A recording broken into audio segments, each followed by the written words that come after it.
Magandang araw, Sir Wilbur po, at your service. Narito ang ETUlay upang gabayan ka sa inyong pag-aaral upang lubos na maunawaan ang iba't ibang paksa o subject. Ang ETUlay ay isang free online tutorial class na pinangungunahan ng DepEd Educational Technology Unit sa pamumuno ni Undersecretary Elaine Del P. Pascua. Ang programang ito ay hindi lamang para sa mga bata, kundi ito rin ay magsisilbing gabay sa mga magulang at mga guro kung paano nila ituturo o gagabayan sa bawat asignatura ang kanilang mga anak o mga estudyante. Sa kasalukuyan, ang self-learning module mula sa rehiyon ng Calabarzon at kilala sa tawag na pivot ang ginagamit sa ating ETUlay online class. Kaya ano pang hinihintay ninyo? Ihanda na ang inyong mga ballpen o lapis, papel o kwaderno at samahan kaming itulay ang pagkatuto para sa bawat batang Pilipino. Sama-sama tayong magtutulungan para malampasan ang mga hamon sa panahong ito. Halina't matuto kasama ang inyong online tutor sa oras na ito.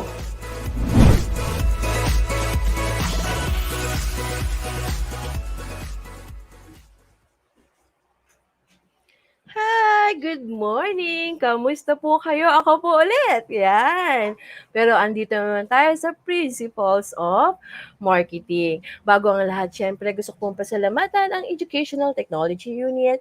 Ayan, please follow us lagi, no? DepEd Philippines, DepEd TV Official. Good morning, Sieca Briana Espina. Thank you for watching. Ayan, again sa mga mabuting magulang natin, syempre sa mga ating learners, ating syempre mga co-teachers, good morning po sa inyong lahat.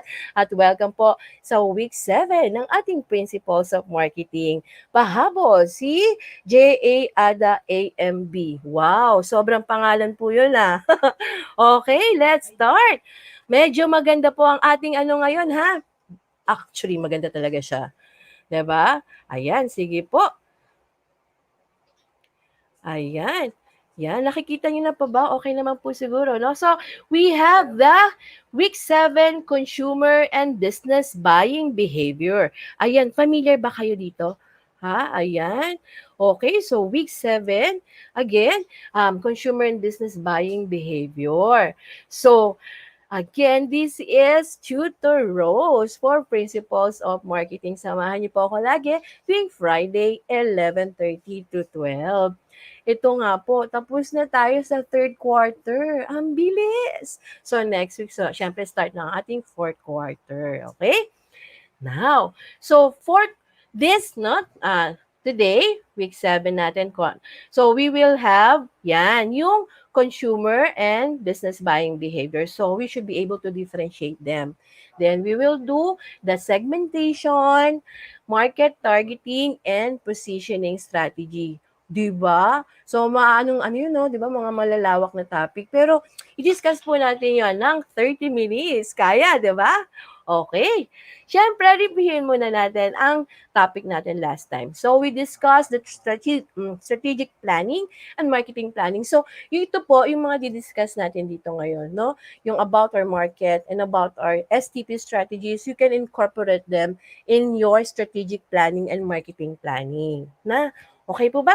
Okay, I will start na po Ayan. Pero may tanong ako, conscious ba kayo pag bumibili kayo?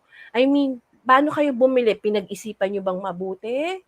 O dahil nakita nyo lang yung model, maganda, napabili kayo? Maganda yung packaging, maganda, napabili kayo? Ganun po ba kayo tipo ng buyer? So, i-explain po yan ng consumer behavior. O, di ba?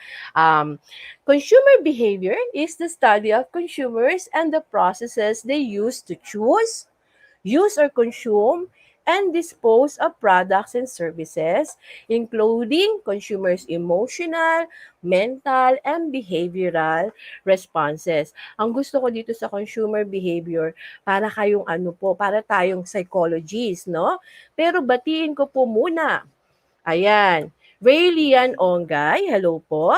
Hello po, Ma'am Lourdes Pedro from Aurora Senior High School. Thank you po for joining me. Ayan.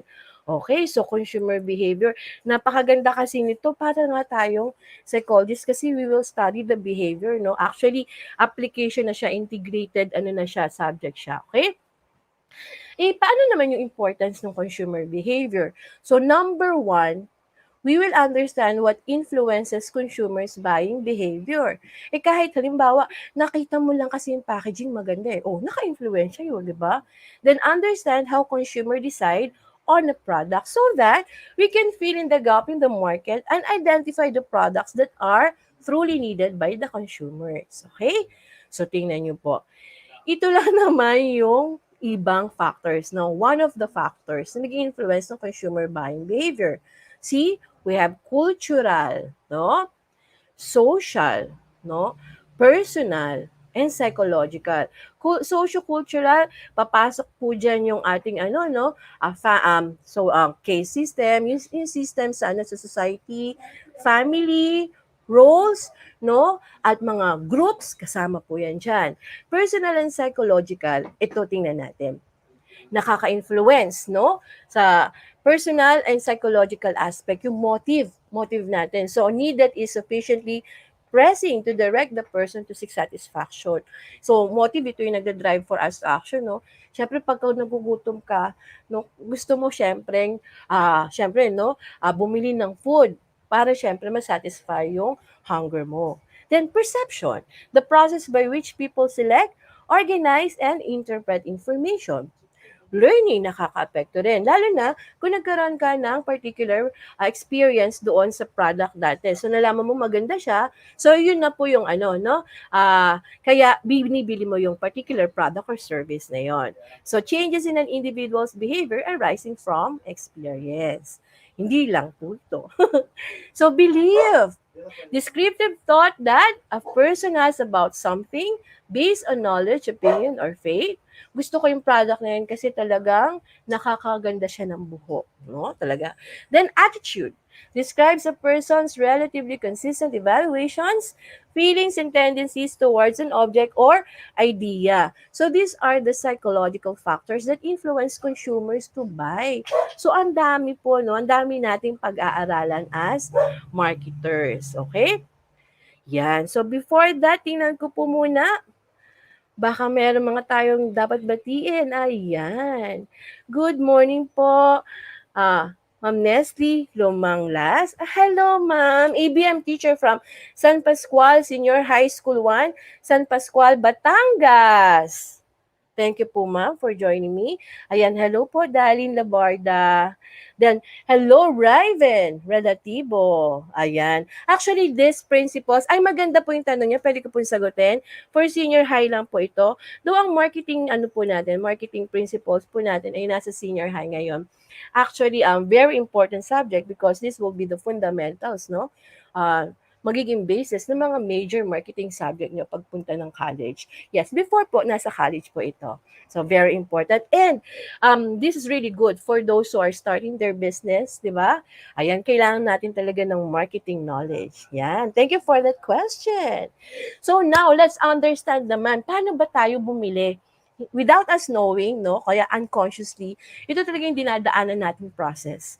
Okay, nauna, you need recognition, then information search, at tapos evaluation choice, purchase and post-purchase behavior. So need recognition, syempre, we will realize that there is a discrepancy between our existing condition and the desired situation. At hindi tayo matatahimik nun. Kailangan masatisfy natin yan. So after malaman kung ano yung need na yan, nagugutom ako, ano gagawin ko, di ba? O kaya halimbawa kayo, magka-college kayo, anong school pupuntahan nyo, di ba? Ayan. So, we will do information search. Okay, ang information search, depende yan sa degree of risk. Ibig sabihin yung uncertainty. Siyempre, mas uncertain kayo, mas grabe yung paghahanap ninyo, di ba? Then, the amount of expertise, pag medyo may background ka na doon sa product or service na yun, mas madali lang yung search. Pag wala, syempre extensive ang search mo. Then, syempre, pagka malaking amount ang involved, no? Lahat yan, no? Hahanapin natin, no? Because of the cost. So, pwede maging source natin personal, commercial, kaya importante yung advertisements, no? public sources, experiential sources, kanino kayo nakikinig, no? Ano bang masarap na ulam ngayon, no? Sino pinapakinggan nyo? Okay? So, source yun. Yan. So, next. O, after nyan, nag-ano na tayo, evaluation of alternatives, di ba? Ngayon, ang important, gusto ko pong i-point out dito yung e-book set. Okay, ano yung e-book set? Yan yung nasa mind ng consumer, yung mga brands na pipiliin niya. Yun yung kumbaga, nagpipili na siya ng brand, dapat tayo ando sa e-book set, no?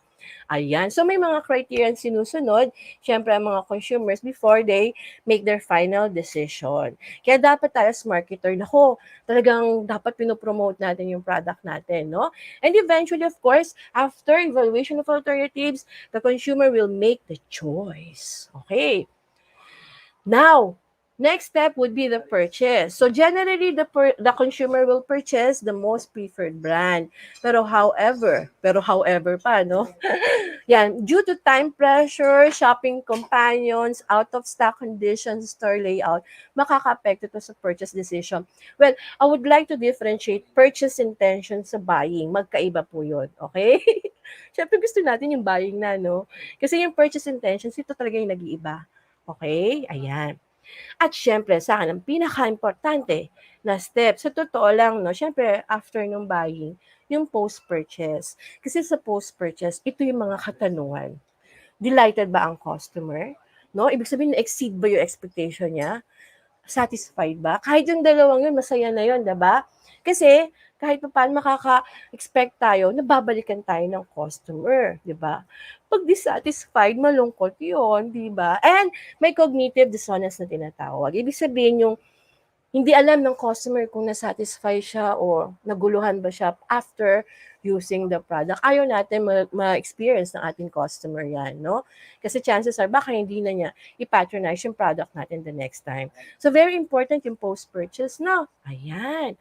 Okay ba? Ayan, bago ko mag-business buying, bati muna tayo. Okay? Hello po. Ayan. Uy, meron po ulit tayo.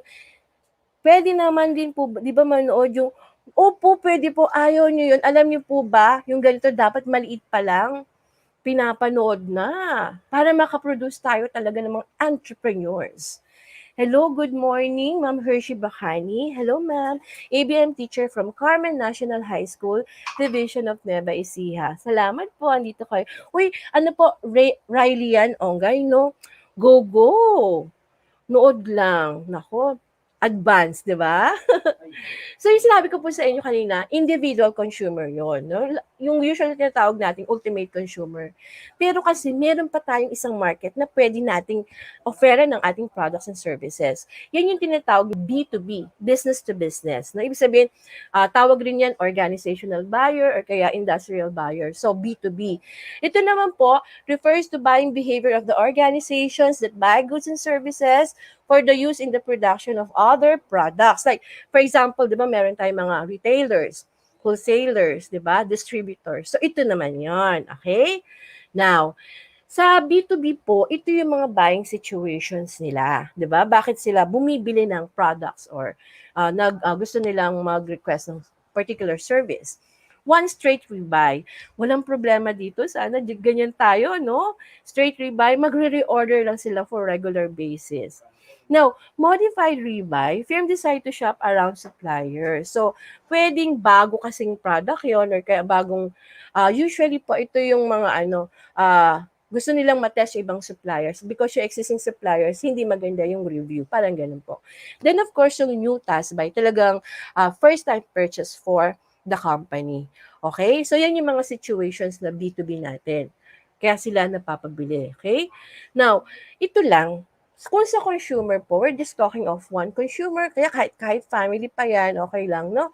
Pero po sa buying, sa business to business, meron po tayong tinatawag na buying center. So, ang dami po makaka-influence talaga no buying decision. Okay, it includes all the people who participate in purchasing decision. So merong influencer dyan. Usually these are the expert, yung mga technical people. They will tell you kailangan natin to, ganitong specs, ganon. Then may gatekeeper. The gatekeeper controls the flow of information. Sa mga companies or organization po kasi, meron po tayong tinatawag na purchasing department, no? Usually mga suppliers sila yung pinupuntahan, iniiwanan ng mga brochures, no, mga leaflets. So nasa kanila talaga information. So for this particular gatekeeper natin, usually yung purchasing officer. Then we have also the decider. Pwede rin yung decider po, yung purchasing, no? Yung purchaser, pwede po yan. Then buyer, siya yung gumagawa ng actual na pagbili. Okay? And the user, siya yung nag-request ng particular product or service na yon. So see, no, ang dami makaka-influence dun sa B2B buying behavior. Unlike sa consumer, di ba? Ayan. At tingnan niyo po yung process, di ba? So, number one, problem recognition. Actually, problem recognition, for example, yung isang department nangangailangan ng particular equipment, halimbawa, kaya resource, magre-request po sila sa purchasing department, no? Usually naman po, i-procurement na ngayon, that means may database na yan. So, kung wala man database, no, supplier search sila. So pagka nag-request ng yung department, they will have to include all the specifications of the product they need. So para makapag-search ng supplier, no, yung purchaser. Then the purchaser will request for proposal or request for quotation. Then baka pwede rin pong i-request nila na yung mga suppliers mag-present sa kanila ng product and service. After that, they will select the supplier. Then they will do the order. At ang pinakamahalaga dito sa B2B, nagre-review po sila ng supplier performance. Kaya ibig sabihin, pag kliyente po natin ay B2B, talagang bibigay rin po natin talaga yung quality, product, and service. No? Ayan. So ito ang ating B2B buying process. Ibang-iba, no? More complex than the consumer buying process. Tama po ba? Ayan, tingnan po nga natin. Wow, salamat po, Ma'am Neslie Lumanglas. Ay, yes, ma'am, I'll be willing to help po. Basta po, chat lang po kayo dyan. Ano? Hello po, good morning po. Ano? Sweet idios. Ganun ba yung pagkabasa nun? Pasensya na po, Pero thank you po for watching. Ayan. So, tapos na tayo sa dalawang market na pwede niyong pagpilian. Okay? So, ibig sabihin kung business ka, pwede ka mag-serve ng consumer at the same time, pwede rin B2B. Ayun lang, ang pwede ko po sabihin dito sa B2B, derived demand siya. Okay? Derived demand. That means, yung need niya, depende pa rin sa consumer. Okay? So, for example, kung school ka, tapos kung ikaw ay publisher ng books, no? Kaya halimbawa, uniform, gano'n. Depende pa rin yun dun sa mga enrollees ng particular school na yon. Though, maganda kasi yung B2B, malaki, no? Malaki talaga siyang market. So, pwede niyo po siya consider. Okay po ba? Ayan.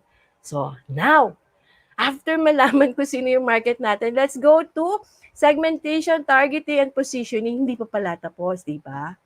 Ayan.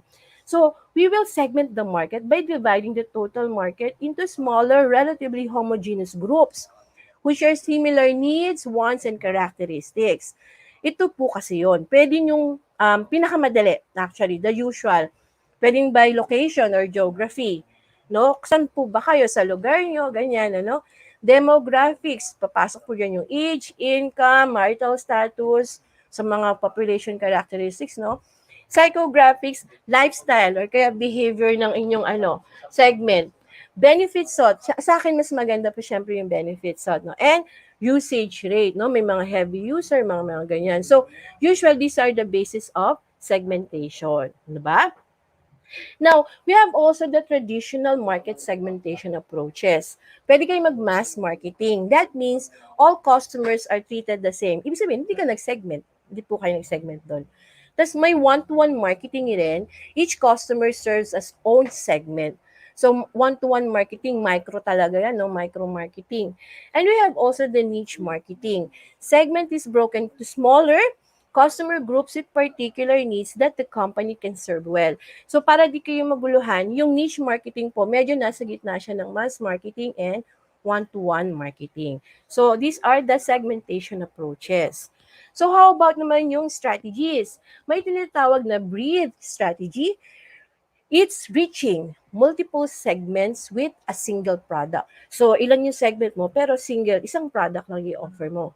Pwede po yun. Tapos, pwede rin yung depth strategy, serving one segment with multiple products. So, isang segment lang pinili mo, pero siya naman yung min-maximize mo ng products mo. Pwede po yun. Then, or tailored strategy. So, each segment, no, customizing products for each segment. So, pwede rin po yun. So, these are the segmentation strategies. Ayan. So, after, no, natin mag-segment na, no, gagawin naman natin yung target marketing. So, identifying one or more segments of individuals, business, or institution. Kaya may tinatawag tayong target market. Kasi sa totoong buhay, di naman natin masiserve, di ba, yung buong market, di ba? Pipili lang tayo doon. Kaya tayo magta-target market. Okay. So, pwede ito po yung maging strategies natin when it comes to targeting. Gusto niyo ba undifferentiated? That means whole marketing with one offer. So again, wala tong segments, no? Then differentiated, decide to target several different market segments, separate offers for each, or concentrated or niche marketing. Concentrate on one or few segments or niche, then micro marketing, no? So individual marketing to one person, tailor fit. So kung makikita niyo po yung continuum, targeting broadly, targeting narrowly. So, depende po sa inyong strategy. Sa akin, syempre, mas maganda magsimula muna dun sa maliit, di ba? Kahit pa pa. Pero profitable. Ayan. So, after nyan, hindi pa tayo tapos. May positioning pa. Very important. Very important. Because this will tell you who are you in the marketplace versus your competition. It will determine who you are. No? So that's why we have to decide who as a company, no, ano bang gusto mong makilala ka. Actually, positioning is on the minds, no? Minds po siya ng customers natin. Now, ito yung mga positioning strategy natin. But remember lang po, it should be distinctive, should be simple, consistent message, no? And should be something that will set you apart from your competitors. Okay? Focus. Ano ba yung dito papasok yung competitive advantage natin? Saan, kumbaga, ano yung gusto nating makilala tayo, di ba? Ng ating mga customers. So aside from that, pwede natin gamitin yung kay Porter, no? Michael Porter na generic strategies. Gusto niyo bang makilala na dun kayo sa low cost strategy, cost leadership? Or gusto niyo ba kayong differentiation? Ibig sabihin, quality products, no? Or niche positioning. That means lang focus, cost leadership, and focus differentiation. So, marami, no? So, napaka-importante po ng positioning, ano? Ayan. Yan. Tapos, paano mo malalaman yan? We will use perceptual maps. Okay, so graphical depictions of where a brand is.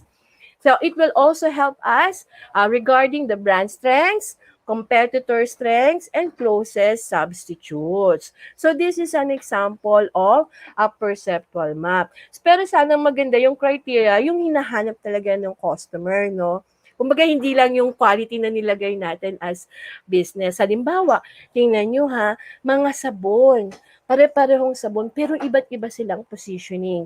May moisturizer, may deodorant, di ba? May germicidal. So, ganun yung mga positioning strategies. Okay po ba yun? Ayan, kamusta po kayo?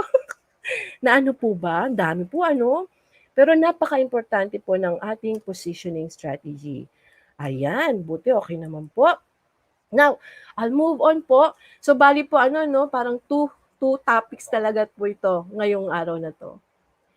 Tapos may time po na ay please po, gusto ko lang stress yung importance talaga ng positioning. Dapat top of mind tayo. Pag sinabi yung ganitong product, ikaw agad yung maiisip. Yun po yung objective natin sa positioning. Tapos, pwede po nating i-revise yon or kaya pwede po tayong gumawa ng repositioning strategies. So, changing the position of a firm holds in customer minds, most especially pag hindi effective yung una nating strategy. We can do it by advertising campaigns. Ganun, ano? Oh, di ba? So now, ito, test your knowledge. Tingnan natin may sasagot. So ito, true or false? Consumer buying behavior is more complex than business buying behavior. Is it A or B? Ayan. Hello po, Lisel Madronio Coloma from Liwayway Elementary School, Difon, Quirino. Wow. Thank you po. Siyempre ako nasasagot. Gusto ko manood lang kayo. Diyan din, no? Okay po. Siyempre, mas complex talaga yung this B2B, no? Pero mas maganda rin po yun. Sana meron din kayong ganong market, no? Yan. So this one, consumer buying behavior affects business buying behavior because of the so-called derived demand. Oo. Ako nasasagot, di ba? Kasi sinabi ko na rin to kanina. Okay, siyempre true. Tandaan niyo po yan ha. So, kaya makikita niyo, yung pandemic ngayon, maraming nag-close ng business kasi siyempre yung consumer, di ba? Yung purchasing power na bawasan. Ganun yun. And, meron pa ba? Yan. O, it determines who you are in the marketplace versus your competitors. Tingnan ko nga po. Uy, hi, thank you, Ong. Swed ba? Sorry po, sir. It is true. Ayan. Salamat sa pag-answer, ha? Ayan. Pero for this question, syempre, ang kakadiscuss ko lang, positioning. Yan. Parang kayo, no? Kailangan, personally, pag-isipan nyo, ano bang positioning strategy nyo para mapansin kayo, for example, ng mga, halimbawa, no, yung gusto nyong dream job nyo in the future, yung company na gusto nyong pag-workan. Ganun. Okay? So, ito po ang aking references. Ayan. And of course, don't forget po, ayan, add niyo po ako Tutor Rose sa FB.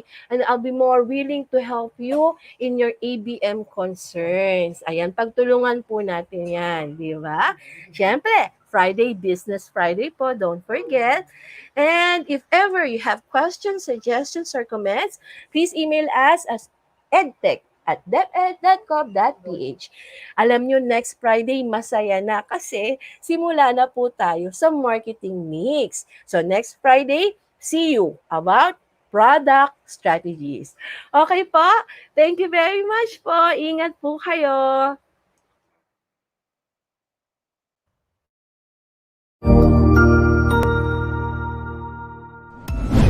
Sigurado ako na marami ka na namang natutuhan sa ating ETUlay tutorial session ngayong araw. Tandaan, ito ay hindi lamang para sa ating mga mag-aaral, kundi pati rin sa ating mga minamahal na guro at mga magulang na kaagapay natin para maituloy ang pagkatuto sa kabila ng nararanasang pandemya. Patuloy ding sumubaybay sa DepEd TV para sa mga araling ginawang video episodes. Mapapanood ito mula Lunes hanggang Sabado, alas 7 ng umaga hanggang alas 7 ng gabi sa inyong mga telebisyon. Abangan sa Lunes mula 1:00 ng tanghali ang iba pang aralin sa ating ETUlay free online tutorial session sa Science. I-like and subscribe at manatiling nakasubaybay sa ating ETUlay tutorial session sa DepEd Edtech Unit FB page at Educational Technology Unit channel sa YouTube at sa DepEd Tayo at DepEd Philippines social media accounts. Paalam!